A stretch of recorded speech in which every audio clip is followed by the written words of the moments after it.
देश का बुलेटिन में खबरें देखेंगे। इमरान खान एक बार फिर से भारत और कश्मीर फोबिया में घिरे नजर आए हैं। मौका था यूएन जनरल असेंबली में पाकिस्तानी प्रधानमंत्री के भाषण का। यूएन में इमरान ने भारत के खिलाफ आग उगली। एक के बाद एक झूठी बातें करते रहे इमरान खान। भारत पर कश्मीर को कब्जाने का आरोप लगाया। अंतर्राष्ट्रीय कानून की अनदेखी का भी आरोप लगाया। मुसलमानों की सुरक्षा का रोना रोते रहे इमरान खान।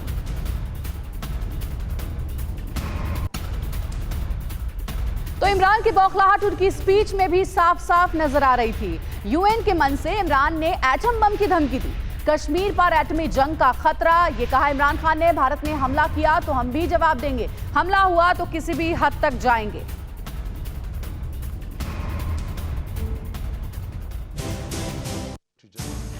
यूएन के मंच का इस्तेमाल इमरान ने अपने सफेद झूठ को सच में तब्दील करने के लिए किया, लेकिन पाकिस्तान के खान ने जैसे ही अपना मुंह खोला, उनके दिल में छिपे काले सच को दुनिया समझ गई। इमरान के मन में घबराहट तब एकदम खुलकर सामने आई जब उन्होंने भारत को परमाणु हमले की धमकी दे डाली।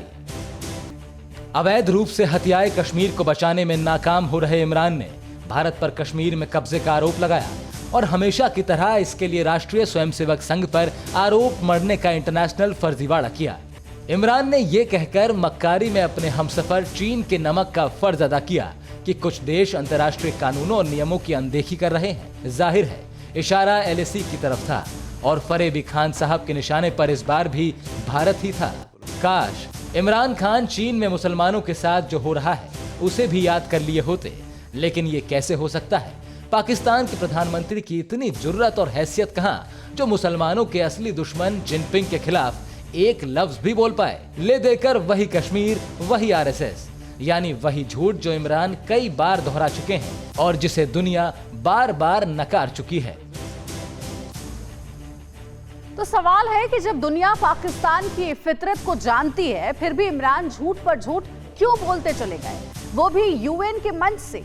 आइए एक एक कर पाकिस्तानी प्रधानमंत्री की कही बातें और उनके ऐसा कहने की वजहों को हम समझते हैं। ग्राफिक्स के जरिए हम आपको समझाने की कोशिश करेंगे। देखिए, यूएन में इमरान का झूठ डिकोड हो गया है।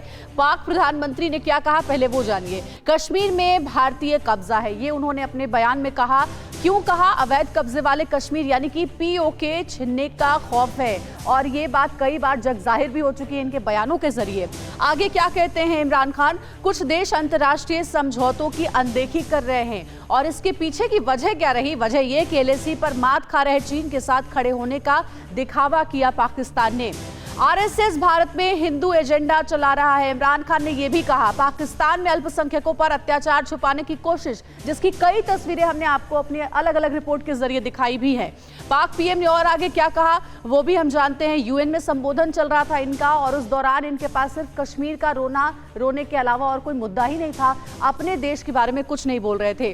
तो पाक प्रधानमंत्री के ये वो बयान है जो हमने आपको बताया। आरएसएस की विचारधारा ईसाइयों के भी खिलाफ है। क्यों कहा? भारत के साथ खड़े दुनिया के बड़े देशों को बरगलाने की कोशिश है। तो ये एनालिसिस हम आपको बता रहे हैं कि पाक प्रधानमंत्री ने अपने बयान क्यों दिए, उसके पीछे की वजह क्या है। बाबरी ढांचा, गुजरात दंगे और दिल्ली दंगे का भी जिक्र किया है। इसके पीछे की वजह जानिए। मुस्लिम देशों के बीच भारत के दबदबे पर चोट की मंशा थी इमरान खान की।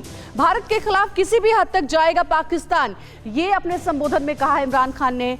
इसके पीछे की वजह क्या रही? पाकिस्तानी लोगों के बीच अपनी गिर चुकी साख को संभालने की कोशिश थी, यानी कि उनको ऐसा लगा कि हो सकता है उनकी आवाम उनके इस संबोधन से ही खुश हो जाएगी।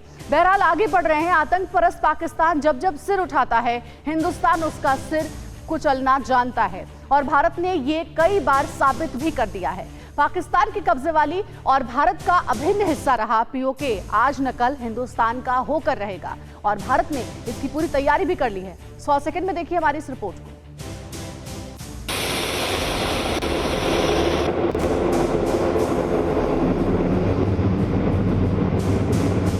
पाकिस्तान के दुस्साहस का यह जवाब है। पाकिस्तान पर लगाम लगाने वाली ताकत से भरा पूरा आसमान है। इस इलाके में जब जब इंडियन एयरफोर्स के फाइटर जेट्स उड़ान भरते हैं, इमरान खान का दिल दहलता है, उनका दिल बैठ जाता है। पाकिस्तान के कब्जे वाली जमीन और भारत का हिस्सा रहा पीओके के करीब के इस एयरबेस से जब जब भारतीय फाइटर जेट्स उड़ान भरते हैं, इमरान के सीने में पीओके पर हमले का डर सताने लगता है। ये भारतीय एयरफोर्स की तैयारी है जो किसी भी वक्त किसी भी हालात में पाकिस्तान हो या चीन सबसे निपटने के लिए तैयार बैठा है। The Indian Air Force is fully trained and ready to undertake operations by day or night on both the fronts. The air warriors are fully trained and highly motivated. तो सुना आपने, हर हाल में हमले के लिए इंडियन एयरफोर्स की तैयारी का शानदार नमूना। भारतीय एयरफोर्स के फाइटर्स जब आसमान में व्यू की रचना करते हैं तो चीन और पाकिस्तान थर थर कांपते हैं। भारत की इस तैयारी के बाद इमरान खान को डर है तो पीओ के जाने का खौफ उनके दिल में बैठ गया है। उधर इस रास्ते अगर चीन ने भारत को डराने की कोशिश की तो भारत चुप नहीं रहेगा। Bureau report, TV9 Bharatvarsh. संयुक्त राष्ट्र में चीन में उइगर मुसलमानों की हालत पर चीन की जमकर फजीहत हुई और इमरान खान देखते रह गए। यूएन में मुसलमानों की हालत पर चीन की फजीहत मानवाधिकार परिषद की वकील ने जमकर लताड़ा है। मुसलमानों की हालत पर इमरान का सच से सामना हुआ। चीन की फजीहत पर इमरान खान ने चुप्पी साधी। चीन में उइगर मुसलमानों की हालत सुनी आपने? चीन में 80 लाख से भी ज्यादा मुसलमानों पर हो रहे अत्याचार का सच सुना आपने? चीन में मुसलमानों की हालत पर जब इस महिला ने बोलना शुरू किया तो संयुक्त राष्ट्र की दरों दीवारें गूंजती रहीं। तब संयुक्त राष्ट्र की इस चार दीवारी में पाकिस्तान के वजीर आजम इमरान खान भी मौजूद थे। उइगर मुसलमानों की हालत पर यह महिला चीन की फजीहत करती रही, बड़े ही सलीके से सच बोलती रही।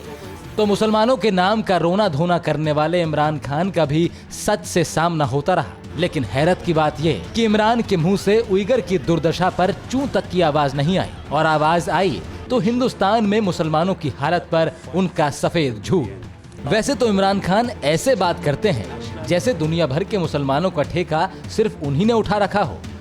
शर्म करो इमरान साहब, शर्म करो। अगर आप मुसलमानों के सच्चे हितैषी होते तो जब मानवाधिकार परिषद की इस वकील ने ड्रैगन के चंगुल में फंसे मुसलमानों के बारे में एक बार फिर दुनिया को याद दिलाया, तो क्या आपने सिर्फ इसलिए चुप रहने में समझदारी समझी क्योंकि पाकिस्तान चीन के टुकड़ों पर पलता है? LAC पर शांति बहाली के नाम पर ड्रैगन हिंदुस्तान से वो डील करना चाहता है जो भारत को कतई मंजूर नहीं है। पेंगोंग झील से भारतीय फौज को पीछे धकेलने की मंशा चीन की तो पूरी नहीं हुई, लेकिन अलग अलग तरीके से चीन भारत को परेशान करने में जुटा है। 100 सेकंड में देखिए पूरी रिपोर्ट। कभी तिब्बत के रास्ते, कभी भूटान के रास्ते, कभी पाकिस्तान सीमा से सटे इलाके में, तो कभी नेपाल के रास्ते। शायद ही कोई ऐसी कोशिश हो जिसका इस्तेमाल ड्रैगन भारत को घेरने के लिए नहीं कर रहा। चीन LAC पर लाखों सैनिकों, मिसाइलों और गोला बारूद से डर का माहौल बना रहा है, तो ताइवान सीमा पर अपनी ताकत दिखाकर हिंदुस्तान को भी डराने की कोशिशें कर रहा है। तो हिंदुस्तान को डराने और धमकाने के लिए ग्लोबल टाइम्स ने पहले ही मोर्चा खोला हुआ है। ग्लोबल टाइम्स सीधे सीधे भारत को खत्म करने की धमकी दे रहा है। डर और धमकी का नया फरमान, नेपाल के जरिए ड्रैगन का दाव। अपने मंसूबों को कामयाब करने के लिए भारत नेपाल के दशकों पुराने रिश्तों में चीन ने खटास भर दिया। तो आज हालत यह है कि पिछले कुछ वक्त से भारत नेपाल के बीच सीमा विवाद खड़े हो गए हैं। नेपाल ने पहले भारतीय इलाकों को अपने नक्शे में शामिल किया, तो अब सीमा पर सैनिकों की संख्या बढ़ाने में जुट गया है। नेपाली मीडिया में आई खबरों के मुताबिक सरकार भारतीय सीमा के पास सुरक्षा बलों की तैनाती को बढ़ा रही है। नेपाली न्यूज वेबसाइट कांतिपुर ने खबर दी है कि भारत की ओर से चीन सीमा तक पहुंचने वाली सड़क का उद्घाटन करने के बाद नेपाल ने ब्यास में सशस्त्र बलों को तैनात कर दिया है। इनके लिए यहां बैरक भी बनाया जा रहा है। आधारशिला रखने के लिए गृह मंत्री थापा हेलीकॉप्टर से खुद गुलम पहुंचे, जो ये जाहिर करता है कि चीन अपने नाकामयाब मंसूबों को अंजाम देने के लिए चारों तरफ से घेरा डाल रहा है। Bureau report, TV9 Bharatvarsh. और अब बात दीपिका पादुकोण की करेंगे। आखिरकार आज दीपिका के लिए मुश्किलों वाला दिन आ ही गया। आज दीपिका से पूछताछ करेगी NCB। सुबह 10 बजे दीपिका की NCB में पेशी होनी है। दीपिका की मैनेजर करिश्मा से भी आज ही पूछताछ होगी। दीपिका करिश्मा की आमने सामने भी पूछताछ संभव है। कल रकुलप्रीत और करिश्मा से पूछताछ हुई थी। रुपहले पर्दे पर अपनी अदाकारी और हुस्न का जलवा बिखेरने वाली बॉलीवुड की ये सतरंगी अदाकारा इन दिनों मुश्किल में है। सुशांत सिंह राजपूत की मौत के मामले में जांच में जुटी NCB मायानगरी के उससेहा गलियारे तक पहुंच चुकी है। जहां नशे की दुनिया बसती है, ड्रग्स का कारोबार चलता है और धुएं का बाजार सजता है। बॉलीवुड की मस्तानी यानी दीपिका पादुकोण का नाम भी एनसीबी की जांच के दायरे में है। आज एनसीबी ड्रग्स एंगल की जांच के लिए दीपिका पादुकोण से पूछताछ करने वाली है। सूत्रों की माने तो दीपिका और करिश्मा प्रकाश को आमने सामने बैठकर एनसीबी सवाल जवाब करने वाली है। अनुमान लगाया जा रहा है कि एनसीबी दीपिका से कुछ अहम सवाल कर सकती है। एनसीबी दीपिका से पूछ सकती है कि क्या उन्होंने ड्रग्स का सेवन किया। अगर हाँ, तो उनसे ये पूछा जा सकता है कि वे कब और कहां से ड्रग्स खरीदती थी, ड्रग्स के लिए भुगतान कैसे किया गया और किन लोगों के साथ ड्रग्स ली गई। एनसीबी ये भी पूछ सकती है कि क्या उन्होंने ड्रग्स अकेले ली या कुछ और लोग भी उनके साथ जुड़े हुए थे। एनसीबी ने शुक्रवार को ड्रग्स मामले में एक्ट्रेस रकुलप्रीत सिंह और दीपिका पादुकोण की मैनेजर करिश्मा प्रकाश से पूछताछ की। दोनों को आमने सामने बैठाकर पूछताछ की गई। सूत्रों की माने तो शुक्रवार को एनसीबी की पूछताछ में क्वान की मैनेजर करिश्मा प्रकाश ने 2017 की व्हाट्सएप चैट की बात कबूल कर ली है। हालांकि उन्होंने खुद ड्रग्स लेने की बात से इनकार कर दिया। उन्होंने पूछताछ में कहा कि मैं सिर्फ सिगरेट पीती हूँ। दीपिका को लेकर पूछे गए सवाल पर करिश्मा ने कहा कि वो हेल्थ को लेकर बहुत सजग हैं, उन्होंने कभी ड्रग्स नहीं ली। वहीं दूसरी तरफ एनसीबी की टीम ने रकुलप्रीत सिंह से भी करीब 4 घंटे तक की पूछताछ की। सूत्रों के मुताबिक पूछताछ के दौरान रकुलप्रीत ने कबूल किया है कि उन्होंने साल 2018 में ड्रग्स को लेकर रिया चक्रवर्ती से व्हाट्सएप पर बात की थी। उधर दूसरी तरफ एनसीबी ने करण जौहर के धर्मा प्रोडक्शन के डायरेक्टर क्षितिज रवि प्रसाद को पूछताछ के बाद हिरासत में ले लिया। इससे पहले क्षितिज के घर छापा मारा गया, जहां से गांजा बरामद हुआ है। एनसीबी की जांच के बीच करण जौहर ने कहा कि उनके घर ड्रग्स पार्टी नहीं हुई थी, उनके ऊपर लग रहे सारे आरोप गलत हैं। करण जौहर ने साफ कहा है कि क्षितिज रवि प्रसाद और अनुभव चोपड़ा ना तो उनके करीबी हैं और ना ही व्यक्तिगत तौर पे उन्हें जानते हैं। करण ने कहा कि धर्मा प्रोडक्शन इस बात के लिए जिम्मेदार नहीं है कि कोई व्यक्ति अपनी निजी जिंदगी में क्या करता है। फिलहाल एनसीबी की जांच लगातार जारी है। आज दीपिका पादुकोण से होने वाली पूछताछ कई मायनों में अहम है। देखना होगा कि एनसीबी के सवालों के भंवर में दीपिका फंसती हैं या उबरती हैं। तो आज वो घड़ी आ ही गई जिसका डर कुछ दिनों से दीपिका को सता रहा होगा। ऐसे में डिटेल में समझते हैं कि आखिर कौन कौन से सवाल एनसीबी उनसे करने जा रही है। सवालों को ध्यान से सुनिएगा। पहला सवाल होगा कि क्या आपने ड्रग्स का सेवन किया, जो कि सबसे वाजिब सवाल है। अगर हाँ, तो कब और कहां से ड्रग्स खरीदती थी। ड्रग्स के लिए भुगतान कैसे किया गया, ये दूसरा सबसे अहम सवाल। क्या आपने ड्रग्स अकेले ली या और लोगों के साथ, ये भी एक महत्वपूर्ण सवाल है। अगर और लोगों के साथ ड्रग्स ली गई तो वो और कौन कौन लोग हैं। क्या ड्रग लेने की बात आपके पति रणवीर को पता थी। आपने सबसे पहले ड्रग का सेवन कब किया। ये तमाम वो सवालों की फहरिस्त आपको बता रहे हैं जो आज एनसीबी दीपिका पादुकोण से करने वाली है। क्या करण जौहर की पार्टी में आपने ड्रग्स ली थी, जिसका वीडियो भी काफी वायरल हुआ था। बॉलीवुड में कितने लोगों को आप जानती हैं जो कि ड्रग्स का सेवन करते हैं। क्या करिश्मा आपके अलावा और लोगों तक ड्रग्स पहुंचाती थी। तो ये वो सबसे महत्वपूर्ण सवाल है जिनके जवाबों का सामना आज दीपिका पादुकोण को करना है।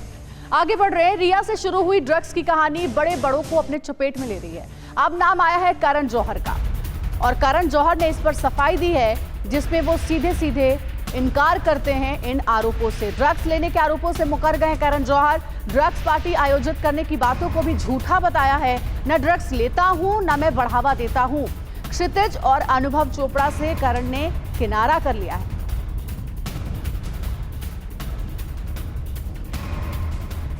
और अब बात बिहार की। बिहार विधानसभा के चुनाव की तारीखें आ गई हैं। 10 नवंबर को नतीजे आने हैं। नीतीश जनता को मालिक बता रहे हैं, जबकि लालू जनता को मालिक बनाने का वादा कर रहे हैं। देखना दिलचस्प होगा कि लोकतंत्र के मालिक का फैसला बिहार के इन दो पुराने प्रतिद्वंदियों में से किसके पक्ष में आता है।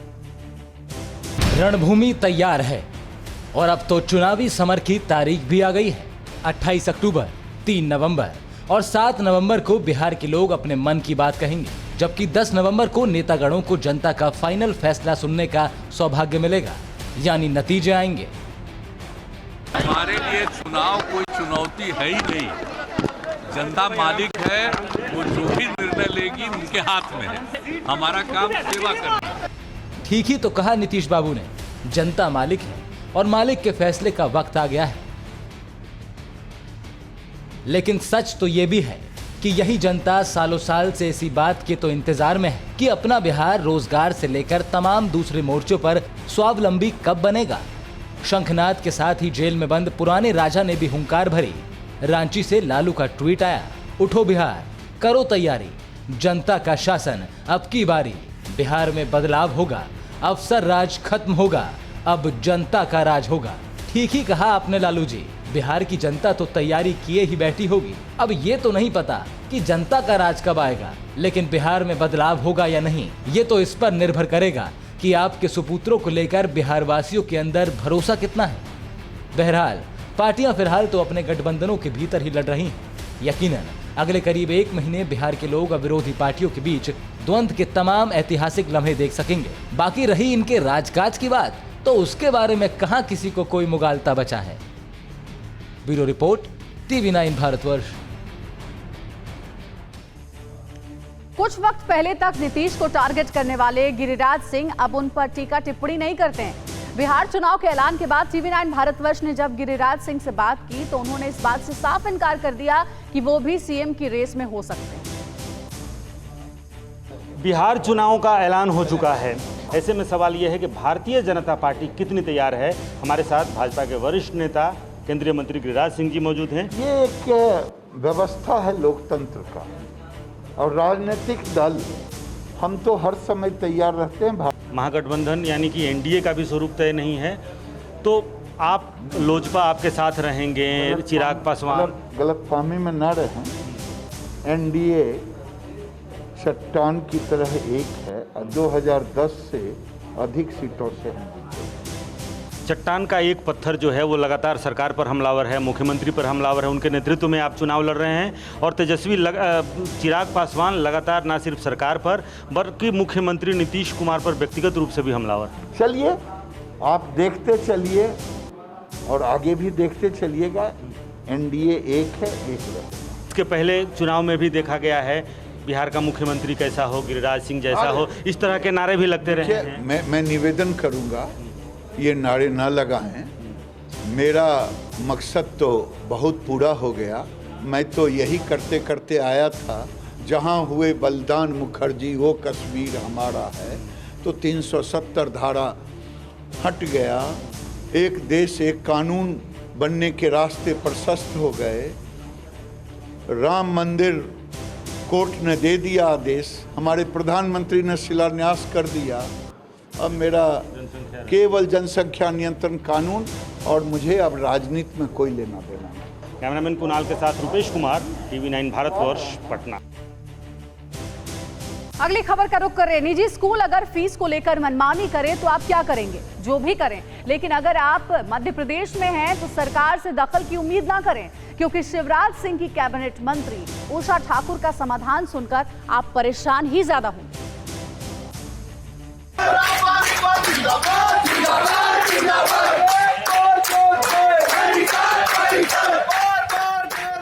अखिल भारतीय विद्यार्थी परिषद के कार्यकर्ता और कुछ अभिभावक बड़ी उम्मीदों के साथ शिवराज सरकार की कैबिनेट मंत्री उषा ठाकुर के पास पहुंचे थे। उम्मीद थी कि कुछ रास्ता निकलेगा, निजी स्कूलों पर नकेल के लिए मंत्री जी कुछ तो भरोसा देंगे, लेकिन यहाँ तो हद ही हो गई। उषा ठाकुर ने ऐसा समाधान सुझाया कि उम्मीद लगाए बैठे छात्र संघ कार्यकर्ता और अभिभावकों को हैरान ही कर दिया। सरकारी स्कूल इतना अच्छा पढ़ा, इन प्राइवेट स्कूलों में भर्ती होना बंद कर दो, इनकी दुकानें बंद होंगी, अपने आप सीधे। वाह मंत्री जी वाह, निजी स्कूलों को छोड़ बच्चों का दाखिला सरकारी स्कूलों में करा लें और समस्या खत्म। क्या खूब उपाय सुझाया है। दरअसल कई निजी स्कूल लॉकडाउन के दौरान पढ़ाई लिखाई बंद रहने के बावजूद फीस में छूट न देने की बात पर अड़े हैं और अभिभावकों की एक नहीं सुन रहे। फीस को लेकर अभिभावकों पर अनावश्यक दबाव बनाया जा रहा है। इसी के खिलाफ एबीवीपी कार्यकर्ता ज्ञापन देने कलेक्टर कार्यालय पहुंचे थे। इसी दौरान उनका सामना मध्य प्रदेश की पर्यटन एवं संस्कृति मंत्री उषा ठाकुर से हो गया और उषा जी ने अपने नेक विचार रखने में कोई हिचकिचाहट नहीं दिखाई। सरकारी स्कूल इतना अच्छा पढ़ा, इन प्राइवेट स्कूलों में भर्ती होना बंद कर दो, इनकी दुकानें बंद होंगी, अपने आप सीधे। उषा जी को अगर जानकारी नहीं है तो उन्हें जानना चाहिए कि मध्य प्रदेश के 65,000 से भी ज्यादा स्कूलों में आज भी बिजली नहीं है। हजारों सरकारी स्कूलों पर बंद होने का खतरा मंडरा रहा है। हजारों स्कूलों में पीने का साफ पानी नहीं है, शौचालय नहीं है। खैर, ऐसी चिंताओं से मंत्री जी को क्या लेना देना। Bureau report, TV9 Bharatvarsh. जीत की खुशी क्या होती है, शायद आपसे पूछने की जरूरत नहीं है। जीत तो जीत है, सिर उठाने का गुरूर है, लेकिन इंसानों के बजाय अगर ऐसी जीत किसी जानवर को मिले और गोल्ड मेडल से नवाजा जाए तो आप क्या कहेंगे? 100 सेकंड में देखिए पूरी रिपोर्ट। ये है जीत का सिकंदर। गले में चमचमाता सोने का तमगा ऐसे ही नहीं मिला। इसने वो कारनामा किया है जिसकी पूरी दुनिया कायल हो गई है। ये कोई मामूली चूहा नहीं, बल्कि अपने कारनामे से ये साबित कर दिया कि ये चूहा है तो क्या, उनकी समझदारी का कोई जोड़ीदार भी नहीं है।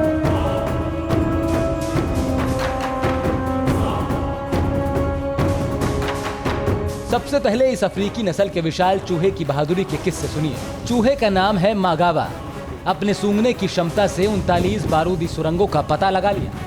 कंबोडिया में अपने इस कारनामे से यह चूहा सबका चहेता बन बैठा। बात भी ऐसी ही है। सोचिए, अगर 39 बारूदी सुरंग फट जाती तो क्या होता। काम के दौरान इस चूहे ने 28 जिंदा विस्फोटकों का पता लगाया और हजारों लोगों की जान बचाई।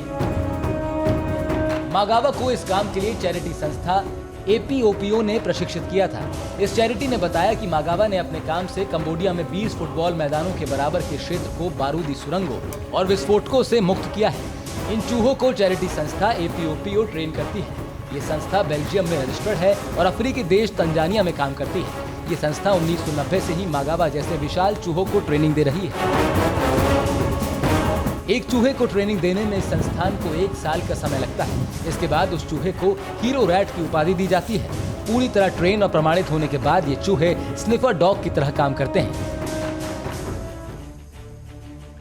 अगली खबर का रुख कर रहे हैं अर्जेंटीना के कोडोबो में। जहां से भी देखे बस आग ही आग नजर आती है। यहाँ जंगलों में आग लगी हुई है, जिससे निकलने वाले धुएं से लोगों का दम घुटने लगा है। फायर फाइटर विमानों को भी लगाया गया है, लेकिन हालात को काबू में करना मुश्किल हो रहा है। सब कुछ खाक करने को बेताब। तपती धरती से जैसे ज्वाला भड़क रही हो, आग के कहर से आसमान भी जैसे जल रहा हो। धुआं ही धुआं, गुबार ही गुबार। ये हालात है अर्जेंटीना के कोर्डोबो की। तस्वीरें बेहद डरावनी हैं। देखिए कैसे सूखी घास में लगी आग धरती को जैसे निगलती जा रही है, उसे बंजर बनाने को बेताब है। बताया जा रहा है कि हजारों हेक्टेयर में फैली घास में आग लगी है। साथ ही देवदार के घने जंगल भी इस आग की चपेट में आकर खाक हो रहे हैं। बताया जा रहा है कि बढ़ते तापमान की वजह से गर्मी बढ़ रही है। तेज हवाएं आग को और भड़का रही हैं। आग की वजह से तापमान और बढ़ रहा है। आसमान में दूर दूर तक केवल धुआं है। सांस लेना दूभर हो रहा है। दमघोटू हवा के बीच बारिश के कोई आसार नहीं जो बढ़ते जंगल की आग को थाम सके। आग और घुटन के बीच लोगों का जीना मुहाल हो गया है। हालात से निपटने के लिए लोग खुद से भी उपाय कर रहे हैं। पानी से आग को बुझाने की कोशिश कर रहे हैं। फायर फाइटिंग की टीमें भी आग बुझाने में लग गई हैं। एक हेलीकॉप्टर को इस काम में लगाया गया है, लेकिन आग बेकाबू है।